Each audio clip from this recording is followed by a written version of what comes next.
and share with you guys what God put in my spirit not too long ago. And it is for, all of us who are waiting, you know. Well, we think we're waiting. But as I'm just driving, just, sitting in active meditation is what I call it.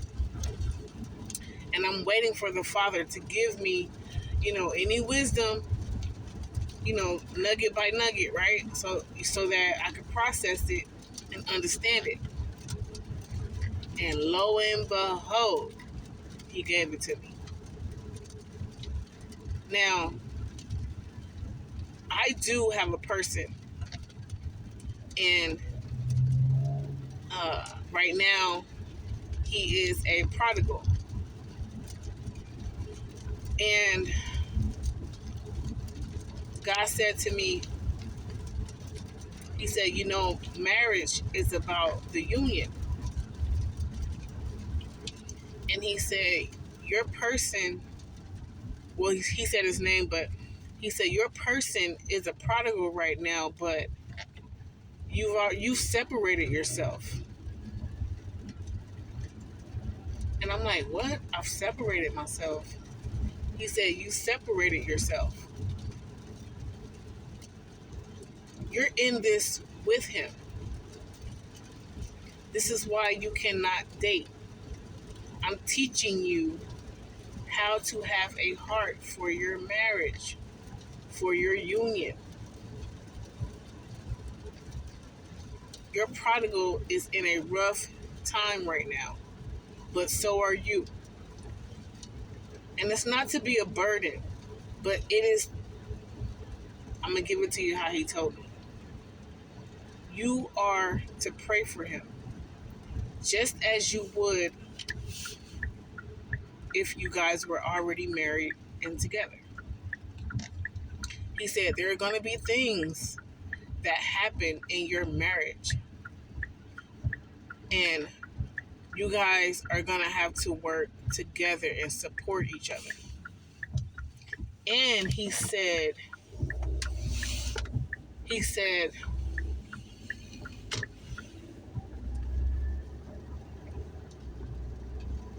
everything is not going to be what you think it will, because marriage is, you guys actually switch places.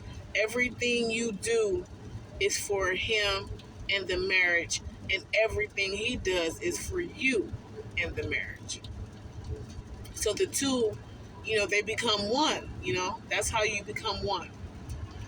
And it says become because it takes a while to get to be processed for that, to get into that mindset where you completely forget about yourself and you start, moving in the lane of marriage.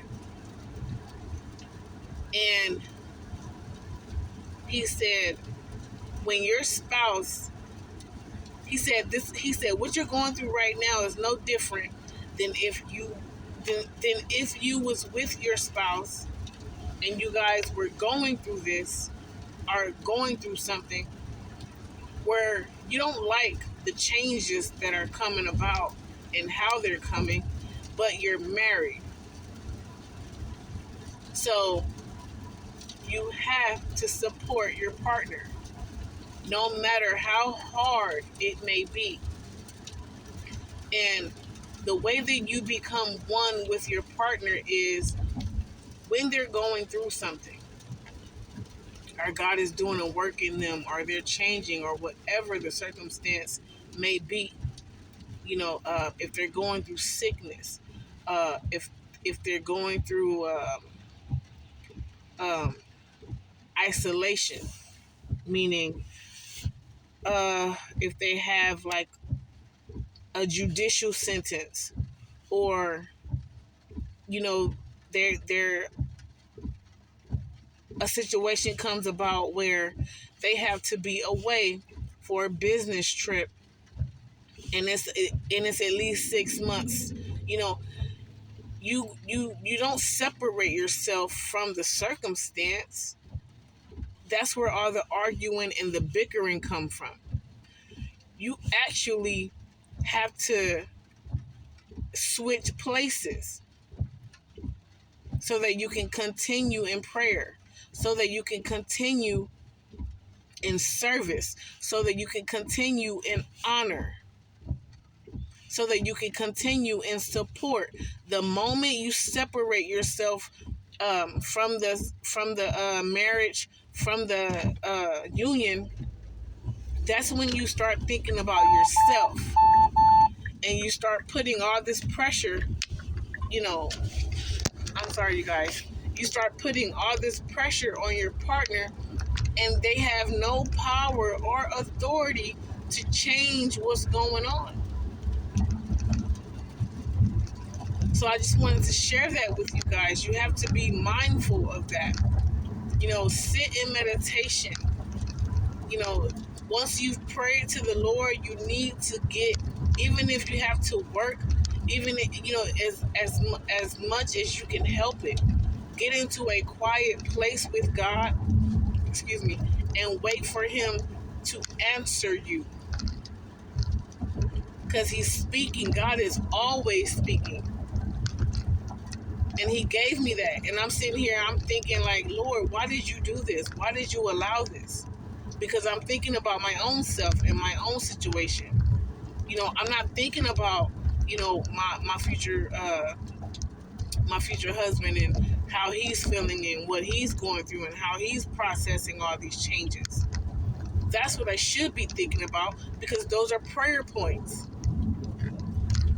So yes, I pray for my future husband. I pray for him to have patient endurance. I pray for his mental clarity. I pray for his mental health. I pray for his spiritual development. I pray for his relationship with the Lord. You have to be ready. In this time that you're waiting, you're not waiting to get married. You're preparing to get married. You need the wisdom. God has to teach you how to do these things, how to process different situations. And when that came to me, I felt so selfish and embarrassed. Like, I'm sitting here thinking about myself, and I'm praying to God. I'm complaining rather. God, why this? God, why that? How could you do this? How could you allow this? And He's like, you're in this with Him. Don't separate yourself. It's two becoming one. Get the practice in now. So I just wanted to share that with you guys. Please like, comment, and subscribe. And if you have any comments, please link them. Please type them down below in the comment section. But yeah, meditate, listen to God, because He is always speaking. All right. See you guys later.